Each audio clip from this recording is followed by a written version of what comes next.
Hey, what's up? Today is Saturday, the 31st of August. As you can see, you have a better, or at least hopefully a somewhat better camera angle. I just completed my, 14th? I believe it's my 14th flight. Once again, of course, it's pattern work. A lot of improvements today.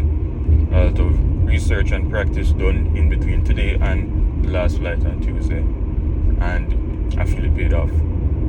For today's lesson, we had a total of, I believe it was 5 landings, 2 normal landings, 2 emergency landings, and a high approach landing. The focus over these 2 flights have really been to just fine-tune my landings to get them as smooth and consistent as possible. And while I'm not quite there yet in terms of consistency, I've definitely found the method that I'm going to keep using going forward. It was a method that I learned watching a FAA YouTube video. No, not a FAA YouTube video. It was an AOPA YouTube video, if I've said that abbreviation correctly. And it essentially teaches you that you're looking for the rate at which the runway becomes bigger. And when you hit that point where the runway starts to rapidly expand, that is when you would start performing your transition / flare. Of course, I practiced it on the sim, and I saw it working. I saw that it was a possible method. However, you can only do so much through a sim, especially a home simulator. The real test would, of course, be coming in today and having a flight, which we did.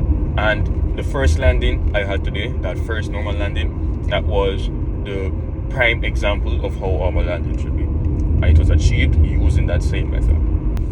But yes, the technique which I learned, which I'll have posted somewhere here, it worked great. I wasn't able to recreate as well of a landing as I did with that first landing throughout the other landings, but it was definitely getting more consistent, and I'm just feeling overall more confident when it comes to landing. In addition to that video, I also received some advice earlier in the day from a colleague, and I wasn't able to put that as well into practice today since it wasn't experimented on like I did with my simulator before. It was just something I learned on the fly, so I wasn't able to do it and really execute it today. However, when I go home and start putting in some extra simulator hours, I'll be able to test it in that environment as well, and then hopefully it could be a case where the 2 of them can work together to make one huge super method for keeping your landing. Other than that, it's really just a matter of time and patience, and of course the discipline to put in extra work, research, and just the willingness to try and always improve with each flight, and more so with each landing. Other than the landings, just some overall pattern feedback I took today. I need to, of course, still need to work on getting those corrections in. However, I was a lot less behind the aircraft this time. I wasn't as behind as I was last time. I didn't have any fumbles. I was just ahead and keeping my head down and working through it. So while I did need that initial instruction to, hey, remember, we need to correct for this wind.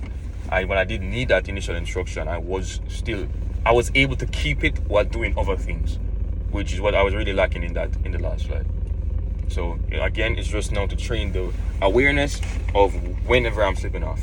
I've also been able to train my eye now to see what reference point I'm looking at. If I'm left or right of it, I've been able to catch myself more often today. So I've been able to see the error and the correction, albeit also supplemented with what my instructor was telling me. But again, it's another improvement I'm just glad to have made. In addition, there is also my rudder turn coordination, specifically knowing the difference between the crosswind and downwind turns from the base and final turns. Of course, on crosswind and downwind, when you're making those turns, you're still at full power, or at least a much higher power than you would be when you're coming in for base and final. So with that being said, you have more torque, producing a higher left turning tendency. So you don't necessarily use the left rudder. All you do is take out some more of the right rudder you initially had on takeoff. However, when you're coming in for base and final, you don't have as much torque, so there isn't really much of a left turning tendency to help you to coordinate the turn. So what you need to do is actually put in that left rudder. Now, I subconsciously knew this, but now it's become more aware. I was able to make a connection with it now, that I'm able to explain it like that. So this definitely is something I'm going to remember going forward. Another breakthrough I felt I had was the reason behind why I would sometimes flare too much and sometimes flare too little, I should say. And my reasoning behind that is the trim. So when you're coming in to land, you set as much nose up trim as possible so that the plane will want to pitch itself up on the flare. However, if that's not managed properly, you're going to end up in situations like mine where if you have too much nose up trim, you're going to have to be fighting more than you need to get that pitch how you want it, or make any fine-tune adjustments. So what will end up happening is that you could actually flare too high, because with all that nose up trim, it's going to want to pitch higher than maybe you would have wanted to control it at during your own control touchdown. Now, inversely, if the pitch trim is set too low, now once again my other phone has run out of storage. I forgot to clear up some of the extra videos so I could actually record more videos on it. So apologies about this, but we have to switch footage again. However, where was I? Oh yes, inversely, if you have too much nose down trim, you're going to actually end up fighting more than you need to. And of course, if you're fighting more, it's going to give you the tendency to pitch more than necessary. And if you end up pitching too far, then of course that's going to lead to you floating out the land.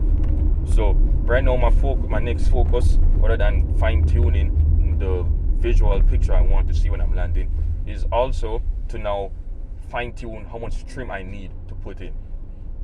Because if I fine-tune that, then I'll be able to be consistent with how much muscle power I'm using. Other than that, that pretty much wraps up today's flight. It went really well, a lot of breakthroughs, and honestly, it's just going to get better from here. My next flight will hopefully be a mock flight of my progress check, and then my next flight after that, of course, would be the project check itself, which would then be followed by my first solo. If you made it this far in the video, thank you again so much for watching so long. If you find this content interesting, if you want to learn more about becoming a pilot in Jamaica from start, then subscribe to the channel. Leave a like on the video. If you have any feedback, please let me know. Please let me know, especially about this new video type or video format. Please let me know as much feedback as possible about it. That being said, my name has been Robert Watson. Remember to always be improving. I'll see you again very soon. God bless. Yeah. I only tell you the truth. I ain't got nothing to lose. Yeah, I gave my life to God and I'm still ballin'. Ain't nobody that can tell me I ain't all in. Late at night I hear the devil steady calling me. That's when I pray to the Father that He give me strength to fight these monsters.